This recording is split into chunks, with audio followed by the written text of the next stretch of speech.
Prajamitra news TV ఛానల్కు స్వాగతం. చుండుపల్లె మండలం రాయవరం కస్బా గూలదిన్నె సర్వే నెంబర్ 1909లో ఎకరా 64 సెంట్ల స్థలాన్ని కల్లూరు నాగరాజు కుమారుడు ప్రవీణ్ అనే వ్యక్తి కబ్జా చేయడానికి ప్రయత్నిస్తున్నాడని రిటైర్డ్ టీచర్ నారాయణమ్మ పేర్కొన్నారు. Narayanamma retired teacher. మీదే ఊరు, ఏ విషయం చెప్పండి. కల్లూరి నాగరాజు కొడుకు ప్రవీణ్ అనే అబ్బాయి. నాకు ఎక్కడ సంబంధం లేనోడు. నా ఆస్తికి నా ఉన్నవన్నీ సంసారము ఆక్రమించుకోవాలని బెదిరిస్తూ నేను ఒక బీద బిడ్డను సాక్కొని నా పరిచయం చేయించుకుంటూ ఉంటే వాడిని తర్వాత మమ్మల్ని ఇద్దరిని చంపేసి మా ఇంట్లో చేరుకోవాలా, దేవళం ఒకటి కట్టించింటే ఈసుకుని దేవళము అది పగల కొడతాము, మీకేమో సంబంధం లేదు, ఇల్లు మాది, దేవళాలు మాది, భూములు మాది, ఆవు మాది, ఈ మాదిరి బెదిరించి భయపడుతూ అన్నారు. మాకు ప్రాణహాని జరుగుతుందని మేము భయపడుతున్నాము. చుండుపల్లె మండలం, ఏ ఊరు, ఏ పల్లె? రాయవరం కస్బా గూలదిన్నె నివాస స్థలము.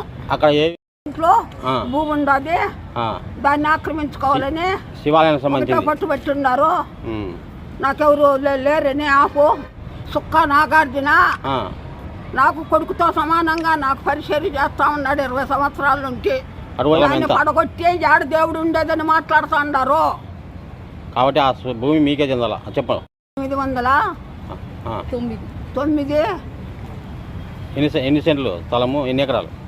ఎకరా 64 సెంట్లు స్థలము. కొడుకుంటే చనిపోయినాడు. నాకు కోడాళ్ళు లేరు, మనవాళ్ళు లేరు, మనవరాళ్ళు లేరు. మా తాతగానే మా యవ్వగానే చచ్చిపోయినోడి మీద మాకు భూములు రాసి ఇచ్చినాడు, దస్తావేజులు ఇచ్చినాడు అని అబద్ధాలు చెప్పి నన్ను గోడారిస్తా అన్నారు. కంప్లీట్ ఇచ్చేదానికి ఎస్పీ దగ్గరికి, కలెక్టరేట్ దగ్గరికి వచ్చి కంప్లీట్ ఇస్తున్నాము.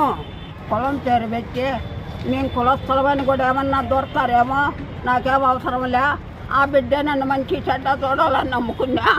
నా జోలికి నేను చచ్చినా కూడా నా ఆస్తిలకు కానీ వాని మీదకి కానీ ఎవరే కానీ వస్తే బాగలే, ఇప్పుడే చెప్తా ఉన్నా ప్రాణంతోనే నీ చచ్చిపోని ఇచ్చి వల్ల నువ్వు ఎందుకు యుద్ధం చేయాలని ఉన్నారు. వాళ్ళ ఆస్తి నా ఉండబడింది ఏంటన్నా నాకు బుద్ధి పెట్టింది. ఏమి ఇచ్చుకుంటానో ఏమైనా ఇవన్నీ మీకు అవసరం లే. మా జోలికి ఎవరు రావద్దు, నేను చచ్చిపోయినా కూడా. మరిన్ని వీడియోల కోసం ఛానల్ సబ్స్క్రైబ్ చేయండి, షేర్ చేయండి, లైక్ చేయండి.